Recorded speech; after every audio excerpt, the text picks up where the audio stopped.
안녕하세요. 메카닉 여우 채널의 여우입니다. 이미 알고 계신 분들이 있을지도 모르겠지만 여우의 다락방 유튜브 채널은 자전거 여행과 자전거 캠핑을 주로 다루고 있는 여우TV라는 채널이 있고, 그리고 자전거 기술이라든지 사이클 팁 그리고 노하우들을 주로 다루고 있는 메카닉 여우라는 채널이 있습니다. 이 두 가지 채널 중에 여러분들께서 관심사를 가지고 있는 취향에 따라서 채널을 또 이렇게 구독해 주시면 너무 감사드리겠습니다. 오늘은 여러분들께 제가 좋아하는 제품 한 가지를 소개해 드리려고 이렇게 카메라를 켰습니다. 제가 지금 손에 들고 있는 제품은 벨러프렉스라는 타이어 회사의 레코드라는 클린처 타이어입니다. 레코드라는 제품을 여러분들께 소개해드리기 전에 우선 벨러프렉스라는 회사에 대해서 먼저 간단하게 알려드려야 될 것 같습니다. 벨러프렉스라는 회사는 여러분들께서 쉽게들 알고 계신 빅토리아라는 자전거 타이어에서부터 시작되었습니다. 빅토리아라는 자전거 타이어 회사는 옛날에는 대량 생산 체제가 아닌 핸드메이드 생산 체제로 회사를 운영해오고 있었는데, 좀 더 많은 양을 생산해내기 위해서 대량 생산 체제로 바꾸는 과정 중에 빅토리아 타이어의 헤드 엔지니어들이 우리는 핸드메이드로 계속해서 타이어를 생산하면서 조금 더 프리미엄 라인을 고수해보겠다라는 신념을 가지고 나와서 차린 이탈리아 타이어 수제 공방입니다. 그리고 지금 제가 손에 들고 있는 이 타이어는 그 벨러프렉스의 여러 라인업 중에 최상위 클린처 타이어에 속하는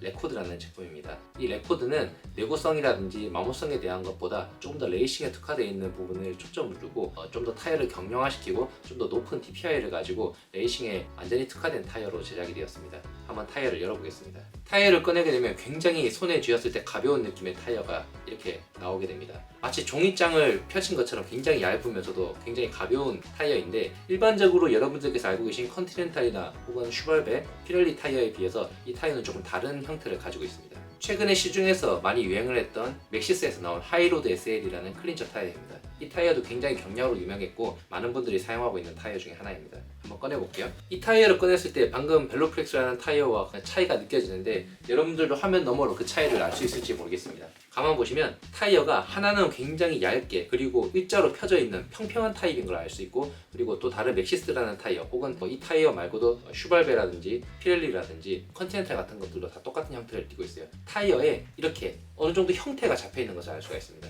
가까이서 한번 보여드릴게요. 얘는 보면 벨러프렉스 타이어들은 이렇게 완전히 일자로 평평한 형태를 가지고 있고, 맥시스라든지 다른 컨티넨탈이라든지 슈발베 타이어 같은 애들은 여기를 보면 이렇게 자연스럽게 타이어의 둥근 형태를 띠고 있습니다. 이 차이가 뭐냐면, 이런 일반 타이어들 같은 경우에 타이어의 형태를 잘 유지하고 타이어의 강도를 어느 정도 만들어주기 위해서 타이어 내부에 굉장히 얇은 철심 와이어들이 타이어를 두르고 있습니다. 그걸 보고 이제 저희는 타이어의 뼈대라고 해서 카르카스라고 합니다. 그리고 그 카르카스 위에 타이어를 밀폐하기 위한 고무 액을 입히고, 그 위에 노면과 닿았을 때 접지를 일으킬 수 있는 컴파운드가 입혀지게 됩니다. 일반적으로 그런 형태를 띠고 있는데, 벨러프렉스라든지 또 아까 처음에 언급했던 빅토리아 그리고 이제 몇몇 타이어들은 방금 앞서 말했던 그 타이어와는 다르게 코튼 타이어라고 하는데, 그 코튼 타이어가 뭐냐, 이제 보통 우리가 낙하산 줄이라든지 방탄복 같은 데 쓰이는 소재, 케블러 같은 것들로 타이어를 이렇게 면 조직으로 촘촘하게 짜서 그 위에 고무액을 입혀서 이렇게 타이어를 제작한 것들을 코튼 타이어라고 합니다.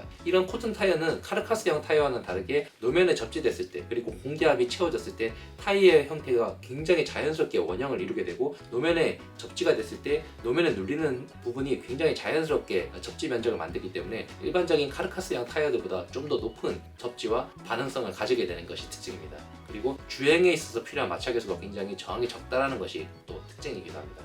그래서 프로 선수들 같은 경우에 물론 이제 스폰서를 받는 제품에 따라 다르겠지만, 아무래도 선호하는 정도는 코튼 타이어를 더 선호하는 편으로 대중적으로 알려지는 것이 특징입니다. 그래서 그 코튼 타이어의 한 부분으로서 벨러프렉스가 또 굉장히 큰 인기를 차지하고 있는데, 그런 코튼 타이어 중에서도 많은 분들이 이제 탑급으로 치는 타이어 중에 하나가 이 벨러프렉스, 그리고 그 중에서도 클린처의 최상위급에 있는 것들이 이 벨러프렉스의 레코드 클린처 타이어입니다. 제가 벨러프렉스 타이어를 꺼낼 때마다 항상 느끼는 거지만, 타이어에서 케블라 특유의 냄새와 고무 특유의 고무 컴파운드 특유의 섞여 있는 냄새가 나서, 아, 이게 바로 코튼 타이어구나, 그리고 최상급 핸드메이드 타이어의 냄새인가 보다 라는 그런 느낌을 받곤 합니다. 제 나름대로는 또 이탈리아 고무 냄새라고 얘기하는데, 코튼 타이어 특유의 향이 있어요. 일반적인 카르카스형 타이어에서 느낄 수 없는 새 신발을 깠을 때 느껴지는 그 새것 같은 냄새가 굉장히 강렬하게 나는 게 특징입니다. 이제 제품에 대해서 좀 더 디테일하게 한번 살펴보겠습니다. 우선 제가 소개드릴 때 앞서서 먼저 타이어가 굉장히 경량이라고 얘기를 했는데, 그 무게가 스펙이랑 과연 비슷하게 나오는지가 중요하겠죠.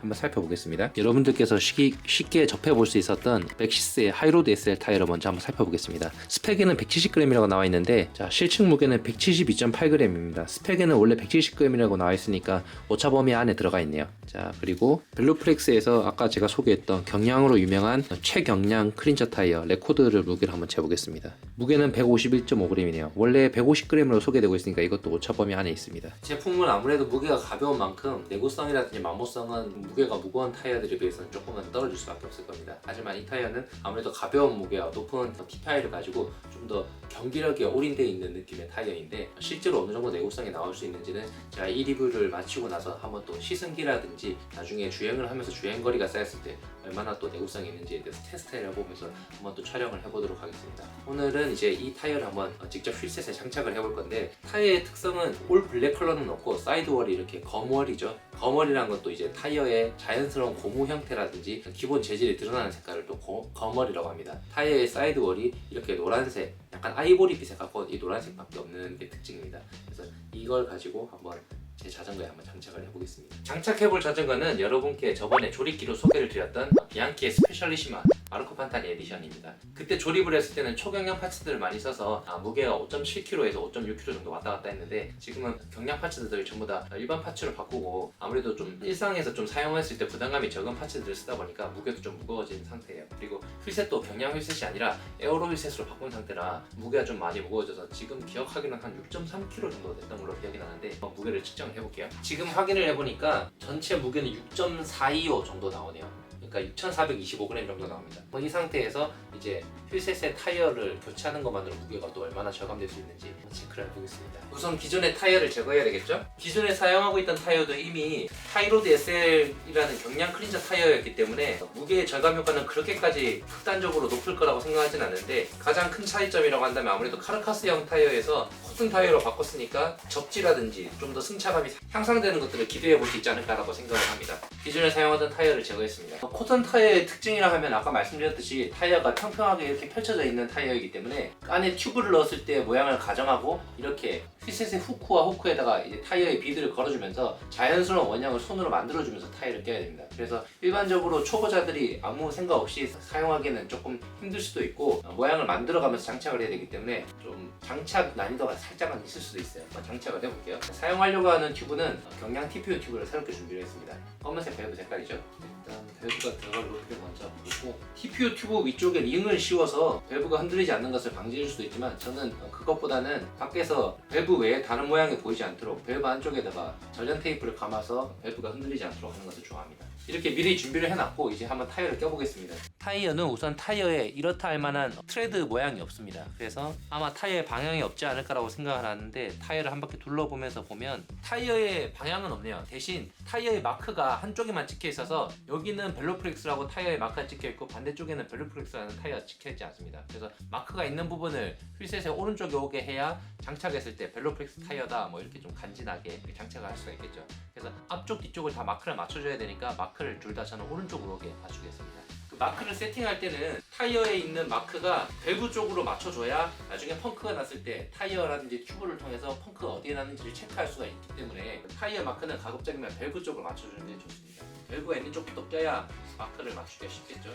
튜브를 자연스럽게 형태를 맞추고 그리고 나서 한쪽씩 껴나갑니다. 이게 처음에는 코튼 타이어라서 타이어가 빡빡한데 한번 꼈다가 빼면 공기압이 들어간 상태에서 타이어가 늘어나기 때문에 조금 더 나중에는 끼기가 쉽습니다. 그래서 처음에는 샵에서 장착을 하시고 나중에 사용하다가 펑크가 났을 때 튜브를 교체한다거나 타이어를 교체하게 되면 지금보다는 훨씬 더 장착하기가 쉬워질 겁니다. 타이어의 형태가 굉장히 빡빡하죠. 그래서 옆에 껴보면 타이어가 또 워낙에 편평하기 때문에 이렇게 옆으로 삐져나오는 것들을 볼 수 있습니다. 자, 한번 껴볼게요. 밸브 반대쪽에서부터 타이어를 끼면서 오겠습니다. 다른 쪽은 다 꼈고 이제 밸브 쪽만 타이어를 밀어 넣으면 됩니다. 밸브 쪽만 넣으면 되는데 한번 넣어볼게요. 기존의 벨로프렉스 타이어들보다는 조금 더 타이어 끼는 게 수월한 것 같아요. 예전에 구형이랄까? 옛날 타이어들, 벨로프렉스 타이어들의 마스터라든지 구형 레코드 같은 경우에는 끼려면 진짜 그때는 소름 돋았거든요.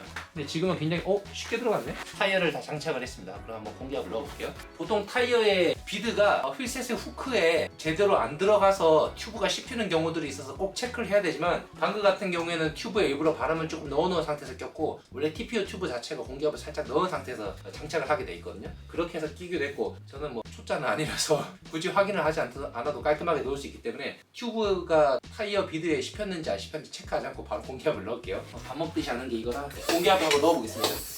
멜로프렉스 타이어들이 예전에는 카본 클린처 휠셋에서 사용하지 말라는 매뉴얼이 있었는데 그건 이미 개선된 지가 한 3, 4년이 지났어요. 그래서 지금은 어떤 카본 휠셋에 끼더라도 문제가 없다고 주장을 하고 있기 때문에 굳이 신경 쓰지 않고 사용을 해도 문제가 없을 것 같습니다.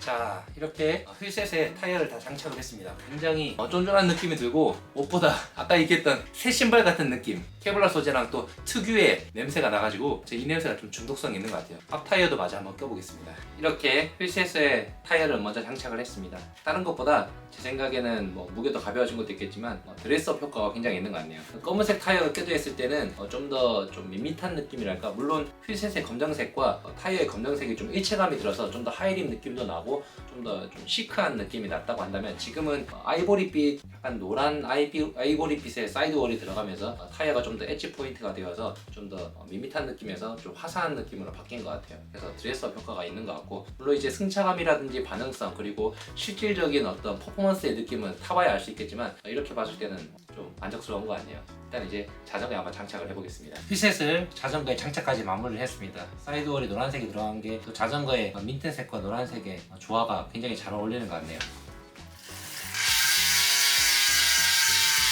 또 움직이니까 움직이는 느낌이 굉장히 또 자연스럽죠. 이 또 노란색 사이드월이 들어간 게 아무래도 좀 제 자전거에는 더 포인트로 작용을 하는 것 같네요. 여러분들 보시기에는 어떤 디자인적으로라든지 아까 얘기했던 드레스업의 효과가 어떻게 느껴지는지 잘 모르겠습니다. 댓글로 의견 남겨주시면 또 한번 참고해 보도록 하겠습니다. 이제 제일 중요한 거, 일단은 자전거에 장착을 했으니까 실질적으로 얼마나 무게가 또 줄어들었는지 한번 체크해 봐야 되겠죠? 확인해 보겠습니다. 아까 측정한 무게에 비해서 좀 가벼워졌네요. 지금은 6,390g입니다. 자, 이렇게 타이어 장착까지 다 마쳤고 무게까지 재봤네요. 타이어 스펙은 사실 이제 인터넷을 살펴보면 바로 알 수 있지만 간단하게 말씀드리면 TPI는 350 TPI, 그리고 이제 펑크를 방지하는 코어 스푼 케이싱이 들어가 있고 사이드월을 보호하는 SPS 시스템이 들어가 있고, 그리고 이제 칼리코트 레이어가 들어가 있어서 펑크를 좀 더 방지하는 기술들이 들어가 있습니다. 그리고 또 무게가 가벼운 만큼 아무래도 또 이제 퍼포먼스적으로 더 뛰어날 수밖에 없겠죠. 그런 부분이 좀 장점인 것 같고, 실제로는 탔을 때 어떤 느낌이 들지는 나중에 시승기를 통해서 또 한 번 더 여러분들께 소개하도록 하겠습니다.